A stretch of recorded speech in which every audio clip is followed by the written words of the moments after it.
नमस्कार मित्रांनो, मी करण लोणकर. मित्रांनो, पॅन कार्ड जे होतं त्याचं 2.0चं व्हर्जन आलेलं आहे. नवीन अपडेट सरकारने आणलेलं आहे. त्या नवीन अपडेटमध्ये तुम्हाला काय काय आहे ह्या गोष्टी मी तुम्हाला आज सांगणार आहे. सगळ्यात महत्त्वाचं म्हणजे पॅन कार्ड 2.0 मध्ये तुम्हाला जे अपडेशन आहे त्याच्यामध्ये तुम्हाला मोबाईल नंबर, मेल आयडी आणि तुमचा जो काही ऍड्रेस असेल तो ऍड्रेस ह्या 3 गोष्टी तुम्हाला पॅन कार्ड वरती अपडेट करता येणार आहेत. तर त्याच्यामध्ये काय कशी प्रोसेस आहे ही सर्व प्रोसेस तुम्हाला या व्हिडिओमध्ये दाखवलेली आहे. फक्त ही व्हिडिओ तुम्ही शेवटपर्यंत पहा.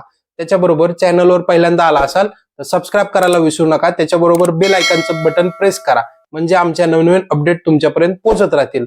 आमच्या डिस्क्रिप्शन बॉक्समध्ये टेलिग्रामची लिंक दिलेली आहे, त्याच्याबरोबर गुगल फॉर्मची लिंक दिलेली आहे. त्याच्यावरती क्लिक करून सुद्धा तुम्ही जॉईन होऊ शकता. तर चला मित्रांनो, व्हिडिओ सुरू करूया. तर मित्रांनो, आपल्याला सगळ्यात पहिल्यांदा गुगल वरती यायचंय. गुगल वरती आल्यानंतर तुम्हाला गुगल वरती सर्च करायचंय पॅन कार्ड अपडेट म्हणून किंवा पॅन कार्ड ऍड्रेस अपडेट. त्याच्याबरोबर मी माझ्या डिस्क्रिप्शन बॉक्समध्ये पण तुम्हाला लिंक देईल, तुम्ही त्याच्यावरून पण डायरेक्ट लॉग इन करू शकता. तर मित्रांनो, इथे अशा पद्धतीचं सर्च झाल्यानंतर एक नंबरला तुम्हाला ऑप्शन येईल address update facility through Aadhaar based e KYC log in manager. एनएसडीएलचा इथे पहा, इथे तुम्हाला एनएसडीएलचा लोगो दिसतोय आतमध्ये. तर मित्रांनो, आपल्याला हे या वेबसाईट वरती क्लिक करायचं. ही ऑफिशियल वेबसाईट आहे. याच्यावरती आल्यानंतर इथे एक नंबरला इंटरफेस दिसेल तुम्हाला tax information network of income tax department. इथे तुम्हाला ऍड्रेस अपडेट फॅसिलिटी आहे. याच्यामध्ये तुम्हाला इम्पॉर्टंट इन्स्ट्रक्शन दिलेले आहेत. त्या इन्स्ट्रक्शन आपल्याला रीड करून घ्यायच्या ज्या काही असतील त्या. आणि सगळ्यात महत्वाचं म्हणजे हे जे अपडेशन आहे हे फ्री दिलेलं आहे. कुठलीही फॅसिलिटी याच्यामधली आहे ही फ्री आहे, ओटीपी बेस आहे. याच्यामध्ये कुठल्याही पद्धतीचा एकही रुपया तुम्हाला भरायचा नाहीये किंवा द्यायचा नाहीये. तर मित्रांनो, आता आपण प्रोसेस सुरू करूया. आता सगळ्यात पहिल्यांदा आपल्याला काय करायचंय, सगळ्यात पहिल्यांदा इथं जो काय पॅन कार्ड नंबर असेल तुमचा, ज्यांचं कोणाचं आधार अपडेट पॅन कार्ड अपडेट करायचंय त्यांचा आपल्याला पॅन कार्ड नंबर टाकायचा आहे. जर जो काही पॅन कार्ड नंबर असेल तो टाकून घ्या.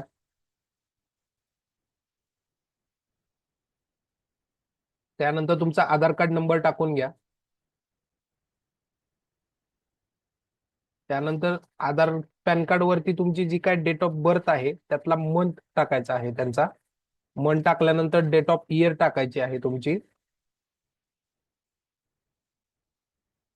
डिक्लरेशन असेल ते क्लिक करायचं आहे आणि त्याच्यानंतर तुम्हाला व्हॅलिडिटी कॅप्चर जे आहे त्याच्यामध्ये I am not a robot वरती क्लिक करायचं आहे आणि सबमिट बटनावरती क्लिक करायचं आहे. जसं मित्रांनो तुम्ही सबमिट करताल, सबमिट केल्यानंतर तुमचा जो काही ओटीपी आहे तो ओटीपी तुमच्या रजिस्टर मोबाईल वरती गेलेला असेल. रजिस्टर मोबाईल वरती गेला की तो तुम्हाला टाकायच्या आधी इथे बघा कंटिन्यू विथ ई-केवायसी असा ऑप्शन दिलेला आहे, त्याच्यावरती तुम्हाला क्लिक करायचंय. जोपर्यंत तुमचा इथे बघा आता त्यांनी एक इन्स्ट्रक्शन दिली, OTP has been send your mobile number. जो काय तुमचा मोबाईल नंबरचे लास्ट 3 डिजिट असतील ते तुम्हाला इथे दिलेले आहेत. Register with UIDAI with will be valid 10 minute. If you have not receive OTP please click regenerate OTP button. If you want to regenerate OTP you have to attempt left. म्हणजे तुम्हाला 2 वेळाच OTP तुम्ही टाकू शकता. आता जो काय OTP आहे तो आपल्याला याच्यामध्ये टाकून घ्यायचा आहे. आता जो काय ओटीपी आहे तो आपल्याला ओटीपी तुमच्या रजिस्टर मोबाईल नंबर, जो कोणता रजिस्टर मोबाईल नंबर आहे तो बघा इथे त्यांनी सांगितलेला आहे की लास्टला तुम्हाला 375चा नंबर आहे त्याच्यावरती तुम्हाला ओटीपी गेलेला आहे, तर तो तुम्हाला ओटीपी टाकून घ्यायचा आहे. जसं तुम्ही ओटीपी टाकताल, सबमिट बटनावरती क्लिक करताल, नेक्स्ट पेज ओपन होईल. नेक्स्ट पेज ओपन झाल्यानंतर इथे बघा, इथे सगळ्यात महत्वाचा पार्ट येतो रिक्वेस्ट फॉर ऍड्रेस अपडेट. म्हणजे इथे तुम्हाला काय रिक्वेस्ट टाकायची किंवा काय अपडेट करायचं तर इथे तुम्हाला गोष्टी दिलेल्या आहेत. त्याच्यामध्ये सगळ्यात पहिल्यांदा मोबाईल नंबर आणि email ID as per pan card database. म्हणजे तुमचा हा मोबाईल नंबर इथे जो आहे तो पॅन कार्ड वरती ऑलरेडी आहे. हा मेल आयडी जो आहे तो पॅन कार्ड वरती ऑलरेडी आहे. आता या दोन गोष्टी ज्या आहेत याच्यामधलं तुम्हाला जे काही चेंज करायचं तर ती गोष्ट तुम्हाला इथे टाकायची आहे. जसं की तुम्हाला मेल आयडी आता चेंज करायचा, बाबा तुम्ही मेल आयडी पहिला तुमच्याकडे मेल आयडी नव्हता पण आता मेल आयडी आलेला आहे, तर तो तुम्ही इथे टाकू शकता. मग आता त्याला काय करायचंय, इथे बघा खाली do you wish to update your mobile number and email ID in PAN address database. तर त्याच्यावरती येस म्हणून क्लिक करायचंय. त्यानंतर खाली आला तुम्हाला इथं authentication of mobile number and email ID.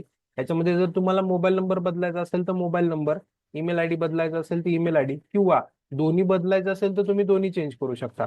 तर आता या केसमध्ये मला मेल आयडी चेंज करायचं तर मी मेल आयडी चेंज करतो.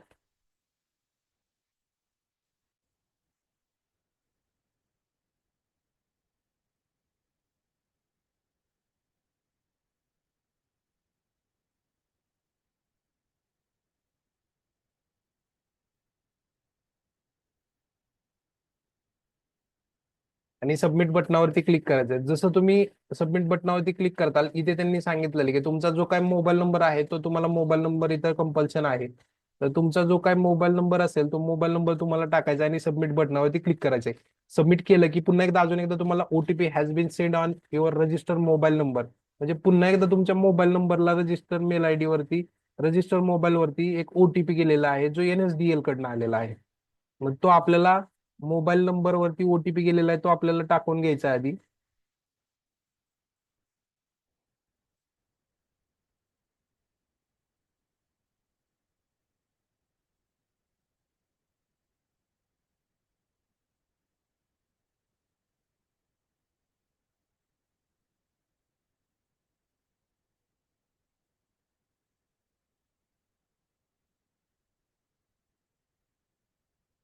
जसं तुम्ही दोन्ही ओटीपी टाकताल, इथे तुम्हाला ओटीपीची व्हॅलिडिटी ओनली 10 मिनिट्स दिलेली आहे. त्याच्यानंतर तुम्हाला व्हॅलिडेट करायचं आहे मित्रांनो. व्हॅलिडेट केल्यानंतर रिक्वेस्ट फॉर ऍड्रेस अपडेट, इथे तुम्हाला काय ऍड्रेस अपडेट करायचा आहे का, तर तो करायचा आहे.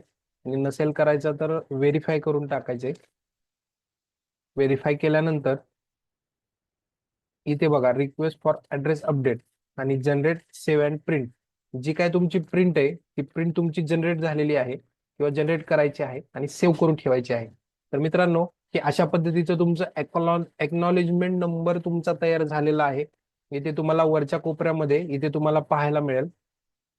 हे पहा, तुम्हाला इथे 1 नंबरच्या ग्रीन कलरच्या बॉक्समध्ये तुम्हाला दाखवलेलं आहे thank you for using online address update facility. त्याच्यानंतर तुम्हाला 2 नंबरच्या तिथंच त्याच बॉक्समध्ये तुम्हाला सांगितलेलं आहे your address update request successfully accept with acknowledgement number. इथे तुम्हाला अशा पद्धतीचा एक्नॉलेजमेंट नंबर तुम्हाला दिलेला आहे. आणि address will update after confirmation receive the income tax department, जे काय तुमचं इन्कम टॅक्स डिपार्टमेंट आहे तिथून कन्फर्मेशन आल्यानंतर या गोष्टी तुमच्या चेंज होतील.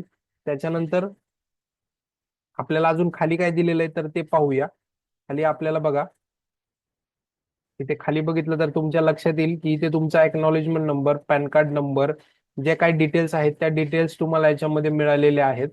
आणि तुम्ही या डिटेल्सद्वारे तुम्ही तुमचं पॅन कार्ड अपडेट केलेलं आहे याचं एक एक्नॉलेजमेंट तुमच्याकडे आहे. अशा पद्धतीच्या व्हिडिओसाठी मित्रांनो जास्तीत जास्त मित्रांपर्यंत ही व्हिडिओ शेअर करा. ज्यांना ज्यांना हे पॅन कार्ड अपडेट करायचं माहिती नाहीये त्या त्या मित्रांना मैत्रिणींना ही व्हिडिओ शेअर करा, म्हणजे त्यांना हे चेंज करता येईल. घर बसल्या चेंज करता येईल, तुम्हाला कुठेही जायची गरज नाहीये. त्याच्याबरोबर व्हिडिओ आवडली ते लाईक करा. समजा तुमच्या व्हिडिओमध्ये तुम्हाला पॅन कार्ड मध्ये एडिट करताना जर तुम्हाला काही एरर आले तर मला कमेंट बॉक्समध्ये कमेंट करून सांगा तुम्हाला काय प्रॉब्लेम आहे, मी त्याच्यावर तुम्हाला सोल्युशन देईल. त्याच्याबरोबर आमच्या चॅनलवर पहिल्यांदा आला असाल तर सबस्क्राईब करायला विसरू नका. बेल आयकॉनचं बटन प्रेस करायला विसरू नका. जय हिंद, जय महाराष्ट्र, धन्यवाद.